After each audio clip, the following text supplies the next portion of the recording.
Welcome to One Bad Podcast. Here's your hosts, KD and Shaner. So, KD, we talked arenas in the last episode, and you made this great point, and definitely this is where we need to go to, where, people saw us on those arena stages, and all of a sudden they got a certain impression of what our lifestyle was like, right?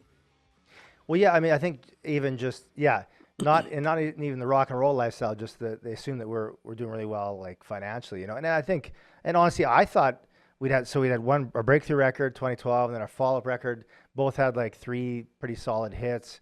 We're doing headline tours, and we're most importantly touring a lot, right? Like we're gone all the time touring, get some arena opening shows. And I think myself as well, I thought we'd be like, okay, we made it now, right? Like the money's going to be flowing in, right? And I think that's when I really realized just how hard it is to make a living as a musician, right? And or maybe more accurately, just being real, like how underpaid musicians are, and maybe it wasn't always that way. I mean, I think to some extent it was, but like, back in the heyday, the 70s, 80s, when records actually sold like crazy, I think musicians could make a lot more money, but I think it's just around that time I was like, hey, now we've made it. We've had ticked all the boxes in terms of what you got to do. And I remember one year, maybe this was a couple years, or maybe the next year when we had number one with Raging Bull, but we toured for like 9 months of the year, I think, or something. It was like our biggest, heaviest year of touring.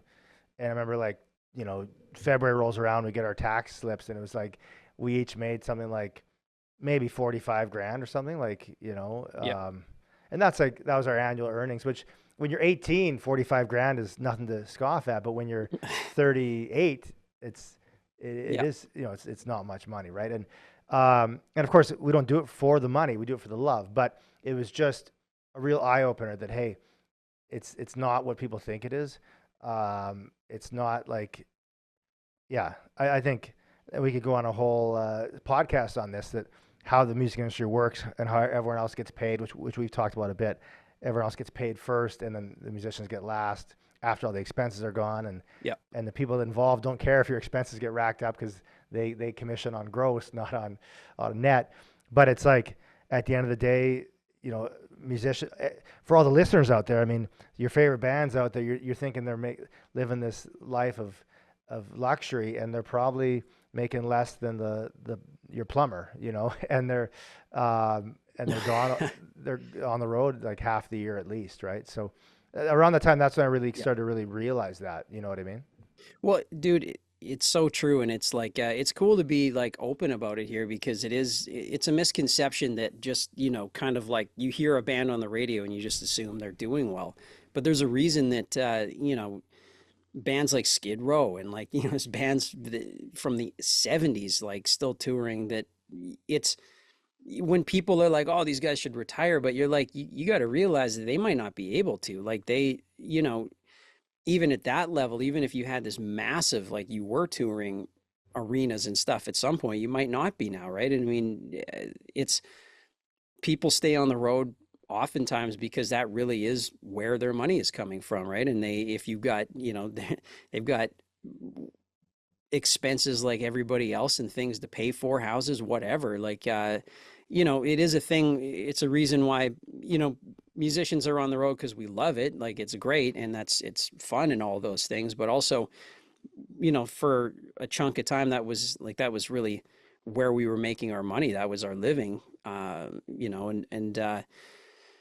it's not easy, especially like you said, we could go on and on about how much money, especially in this era, is expected to come out of the artist's pocket. I mean, we don't have management anymore, because we're at the point where, I mean, you've always been our default manager, even when we had a manager, but that guy's taking his cut, the label's getting their stuff. And then you're shelling out, if you're going to go on tour, you're probably going to be spending $5 grand on merch, and then hopefully you're recouping that. But also it's like gas, and like you keep adding that all up. A lot of money is flowing out of your accounts, and you're hoping some of it's going to come back in, right? So it is a thing, man. And I think, I know that like where this conversation is going is this thought that like, playing arenas was the best. It was so good. You want to keep that up. And just to think like there's got to be more money out there. The more, maybe if we get that number one as opposed to a number five, like does that open new doors, right? And we were doing everything that everybody was asking of us. I think that was kind of something that got under my skin with a lot of our team was that they were like, well, if you can get on the radio, it'll open doors. So we got on the radio. It's like, well, if you go top 20, well, if you can get top 10, well, here we got a number 5. And then it's like, wow, but really, if you guys get a number 1, then like that's a real thing. But it was like every kind of box we checked for the things that people were saying we needed to do, we were doing. But as most musicians also find, like there's so much more to it than that. It's like you're always kind of, especially in the era we've moved into now, where it's like you release a song, even if it's a massive hit, well, what are you doing next? Like everything gets kind of pushed. Like, what's the right way to say this? Like you kind of feel like you're continually treading water. And even a band as successful as us, like there's the mid-level bands, which there are very few. Like I count us lucky with the career we've had, but I think obviously you've got like the Taylor Swifts of the world and the Pearl Jams, and they're not having any issues. At this point, they can do whatever they want and they're going to be fine financially. But the mid-level bands, even that have, like we've had major success, but it is not an indicator that it's going to make you money for the rest of your life. And again, that's, you see bands break up because of it. You see artists that are just on the road because they're not enjoying it anymore, but they're desperate. And we've known a lot of bands like that. Yeah. Well, and you're making a great point. It's like, I think there's a transition in every musician's life when it's like, when you're in your say early 20s and you don't have a lot of commitments in life, right? A lot of responsibilities, like you're footloose and fancy free, and that's kind of where we started, right? Like early 20s, OBS was kicking it. That's when we started. And then life sort of creeps in and responsibilities creep in, not in a bad way, but it's like, even if you stay single and never have kids and you still if you're 38 or 39 versus 21, you want to be making more money and having certain things, right? You deserve it, right? Like from busting your ass as a musician. So just life creeps in, whatever that looks like for everyone.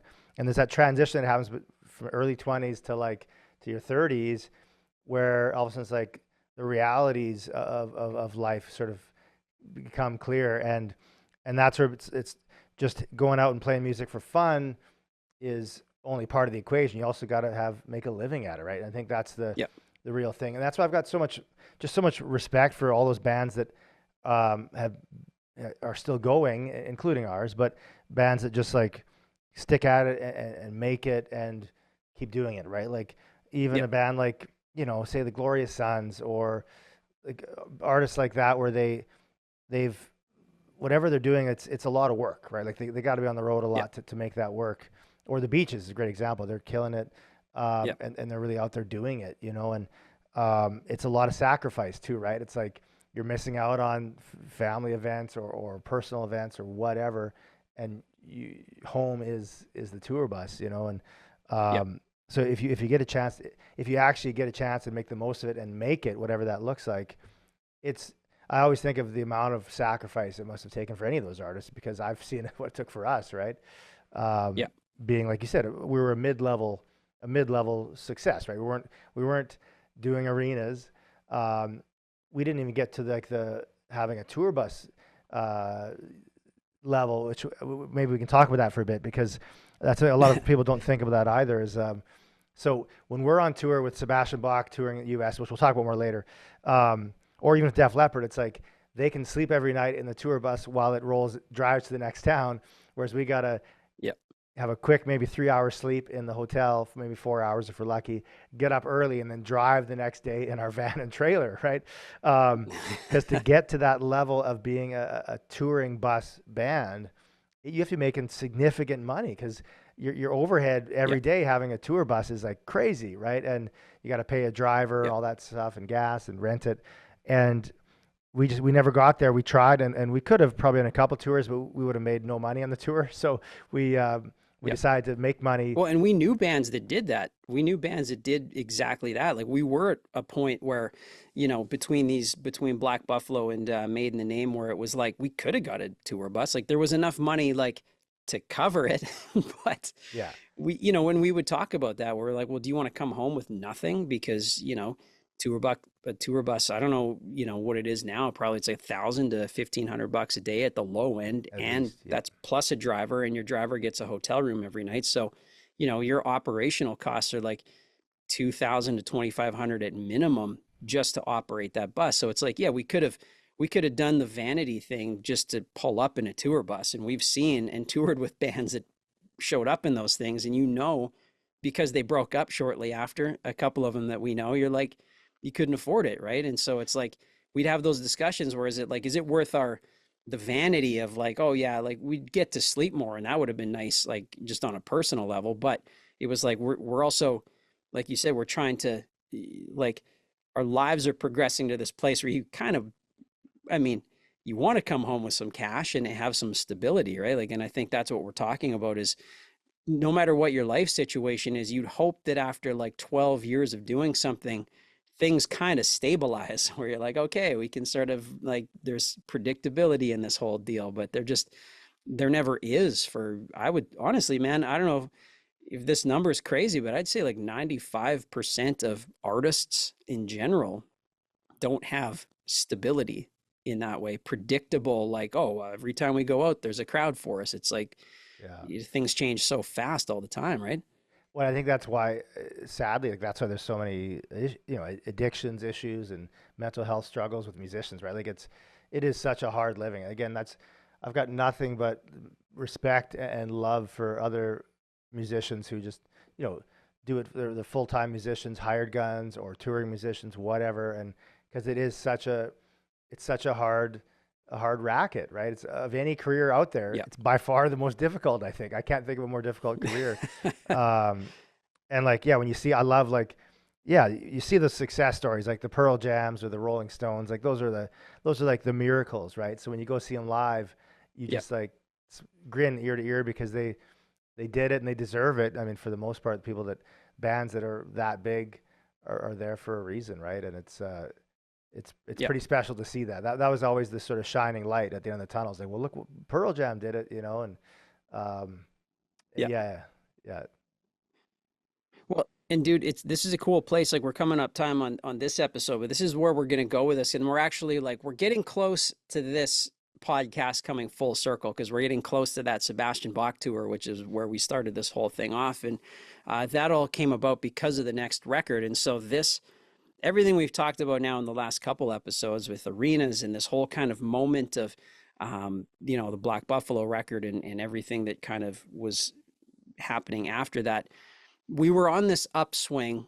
But everything we're talking about right now is so relevant because we're now at this point where we're like, man, we've got hits. We've got massive tours. Like, holy shit, we're playing arenas now. Like, we're driving into cities that we've never been and they're playing our songs on the radio and but things are not stabilizing. You're not feeling like, oh, we're just going to hop back into the studio and we'll record more and money's there. And it was still, I don't know how you felt, but I still had that feeling, kind of like that pit in my stomach that we'd had for our entire career. Like it all could go away in a second. I remember we played a show with Billy Talent and talking to those guys, and Ben said the same thing. He's like, man, I'm grateful every time I step on stage because he's like, you still kind of feel like it could go away. Like it's a magical thing, but like you said, it's so hard and there's such little stability. And I think that's where this next episode's going to go, is because now I remember the end of the Black Buffalo era and playing the last few shows. And now it's like back to like, okay, what's next? Like more songs. And we were starting to have this feeling of like, I don't even want to say it's like desperation, but a little bit of like, okay, what do we do next? And the focus starts to go to like, what if we can get a number one hit? Like, what if, because we're kind of plateauing at this point. We're going across Canada and playing these tours and playing to great crowds, and they're going up little bits at a time, but it's not like this, oh, you played the big arena show and now you're playing arenas. It's like, Right. it wasn't happening that way. Right. And so now we're moving into the made in the name era. And I think, there was just stuff creeping into our decision making, into like what is next, because it wasn't getting easier, that's for sure, and it's almost like now you have hits on the radio and you have to live up to the hype you've built and also build bigger, build new hype. And so that's where we're going with this next one. And it's like so many highlights from this era, but tough times too, right? I mean, it was more huge shows, but just, this era is like, we'll say it's complicated, Katie. This era gets a little complicated, doesn't it? Well, as Biggie said, more money, more problems. And that's like, that was this. It's like more success, more issues with us, right? Like, and that's not just an OBS thing. It's just industry in general. You're right, 100%. And then I think the focus was also, which we'll go into the next one, it's like number one song, but also like a big breakthrough in America. And that was like that was the golden goose we had to get, is like that. Yep. They got to break through in America. How do you do it? We don't want to become like so many bands that never break through in America. We don't. So how do we break through in America? That was the big thing, which kind of led to the producer that we chose, etc. But and the direction we chose to some extent. But yeah, let's leave it there. Let's the more money, more problems is a nice way to wrap it. Love it. Thanks for listening to One Bad Podcast.